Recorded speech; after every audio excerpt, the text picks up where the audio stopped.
안녕하세요. 여러분 건강노크TV에 다시 오신 것을 환영합니다. 오늘은 요즘 뉴스에 많이 나오며 가격이 많이 오른 과일인 사과의 껍질을 벗기고자 합니다. 사과는 맛있는 간식일 뿐만 아니라 다양한 건강상의 이점을 가지고 있습니다. 하지만 실제로는 특정 음식과 결합하면 이러한 이점이 강화되거나 방해될 수 있다는 것을 알고 계십니까? 그럼 이제부터 사과에 대한 모든 것을 알아보겠습니다. 그 전에 구독, 좋아요, 알림 설정 부탁드립니다. 1. 사과의 효능. 첫째, 사과는 비타민 A, C, 그리고 여러 무기물들이 풍부하게 들어있는 알칼리성 식품입니다. 특히 칼륨, 칼슘, 나트륨과 같은 무기 성분이 다량 함유되어 있죠. 이는 사과가 우리 몸의 균형을 잡는 데 도움을 줍니다. 둘째, 사과의 주요 성분은 탄수화물이며 특히 당분이 11%에서 14%나 들어있습니다. 이 당분은 주로 과당과 포도당으로 구성되어 있어서 우리에게 에너지를 빠르게 공급해줍니다. 셋째, 사과에는 유기산도 풍부하며 특히 사과산과 구연산이 들어있습니다. 이 산들은 사과의 신맛을 내며 과즙의 맛과 상쾌감을 더해줍니다.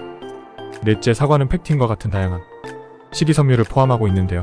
이러한 식이섬유는 장 건강을 유지하고 체내 유해물질을 청소하는 데 도움을 줍니다.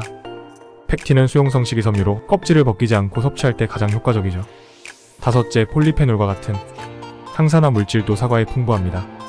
이들은 우리 몸의 면역 체계를 강화하고 산화 스트레스로부터 세포를 보호하는 역할을 한다고 합니다. 또한 사과에는 비타민 B군과 비타민 K 그리고 풍부한 비타민 C가 함유되어 있으며 다양한 성분들이 있는데요. 이러한 모든 성분들이 조화롭게 작용하여 우리 몸을 더욱 건강하게 만들어줍니다. 사과 섭취 시 주의해야 할 점. 사과가 건강에 좋은 이점을 많이 제공하지만 잘못 섭취하면 오히려 건강에 해로울 수 있습니다. 오늘은 사과 섭취 시 주의해야 할 몇 가지 중요한 점들을 알아보겠습니다. 첫째, 갈변된 사과의 섭취를 주의해야 합니다. 사과가 공기 중의 산소와 반응하여 갈색으로 변하는 이 갈변 현상은 폴리페놀과 같은 건강에 좋은 화합물이 산화되어 변화하는 과정입니다. 연구에 따르면 갈변된 부분에는 항산화 효과가 감소하며 이는 영양소의 손실을 의미합니다. 따라서 갈변된 부분은 제거하고 섭취하는 것이 좋습니다. 둘째, 사과씨를 섭취하지 않도록 주의해야 합니다. 사과씨에는 아미그달린이라는 자연 발생 독소가 포함되어 있으며 이는 소량의 시아나소소를 방출할 수 있습니다. 임상 연구에 따르면 소량이라도 정기적으로 섭취할 경우 건강에 해로울 수 있습니다. 특히 어린이나 노약자는 더욱 주의해야 합니다. 셋째, 왁스 코팅된 사과의 섭취에도 주의가 필요합니다. 일부 상업적으로 판매되는 사과는 보관기간을 늘리기 위해 왁스로 코팅될 수 있습니다. 이 왁스는 소화 문제를 일으킬 수 있으며 필수 영양소의 흡수를 방해할 수 있습니다. 소비자는 구입한 사과를 깨끗이 씻거나 가능하다면 왁스가 처리되지 않은 유기농 사과를 선택하는 것이 좋습니다. 넷째, 사과와 함께 일부 음식을 섭취할 때는 상호작용을 고려해야 합니다. 예를 들어 사과와 유제품을 함께 섭취할 때 소화불량을 유발할 수 있습니다. 사과에 포함된 산이 유제품의 단백질과 반응하여 소화가 어렵게 만들 수 있습니다. 따라서 유제품을 자주 섭취하는 분들은 사과를 따로 섭취하는 것을 고려해 볼 수 있습니다. 3. 사과와 상극인 음식 3가지. 사과는 유익하지만 모든 음식 조합이 유익한 것은 아닙니다. 피해야 할 3가지 조합을 살펴보겠습니다. 첫째, 사과와 유제품. 사과와 유제품을 같이 먹을 때 생길 수 있는 문제점에 대해 얘기해볼까 합니다. 우리 많이들 이렇게 드시잖아요. 사과를 요거트에 넣거나 우유에 갈아서 마시는 거. 근데 이 조합이 소화에 좋지 않은 이유가 뭔지 궁금하신가요? 우선 사과에는 구연산과 사과산 같은 유기산이 많이 들어있어요. 이 유기산들이 우유나 요거트에 든 단백질과 만나면 뭐가 될까요? 정답은 바로 응고입니다. 네, 치즈가 만들어지는 그 과정이죠. 근데 이게 우리 뱃속에서 일어난다면 상상이 가시나요? 단백질이 응고되어서 소화하기 어려운 덩어리를 만들어버리는 거예요. 특히 소화 기능이 약한 분들이나 어린이들에게 이런 현상은 소화불량을 일으킬 수 있어요. 아무래도 덩어리진 음식물이 잘 쪼개지지 않으니까요. 장기적으로 보면 이런 소화 문제가 계속되면 다른 건강 문제로도 이어질 수 있답니다. 그러니 사과를 드실 때는 유제품과 함께 드시지 않는 게 좋아요.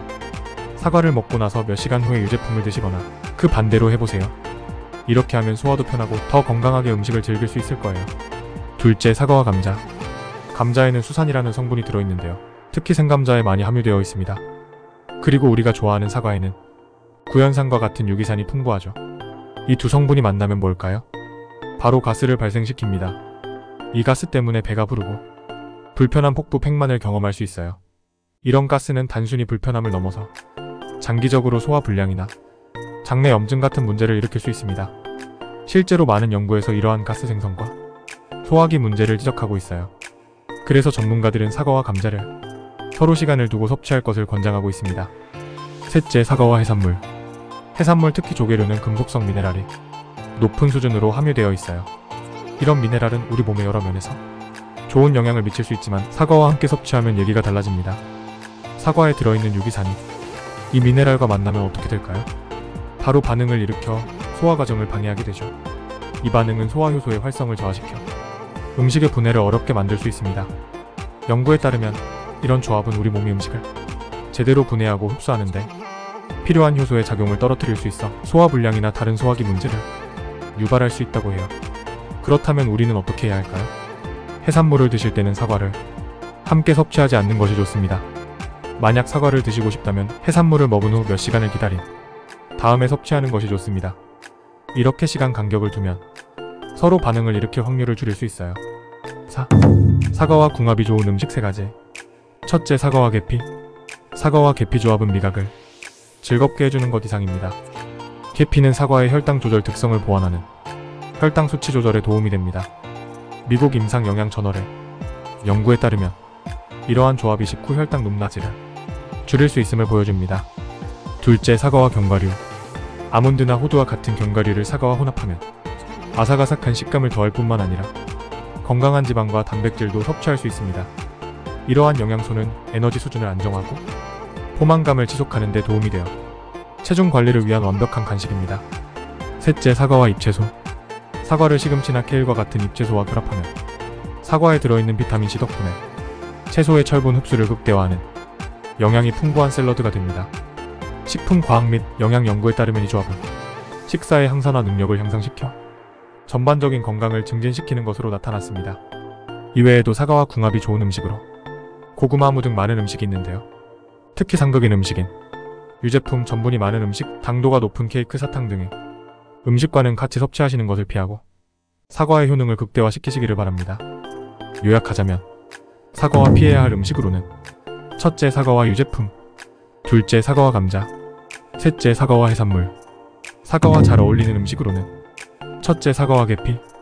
둘째, 사과와 견과류. 셋째, 사과와 잎채소. 오늘은 사과의 효능과 어떻게 섭취해야 되는지 알아보았는데요. 사과를 즐기는 가장 좋은 방법은 무엇일까요? 아래 댓글로 공유해주세요. 이 정보가 유용하다고 생각되신다면 구독, 좋아요, 알림 설정 부탁드립니다.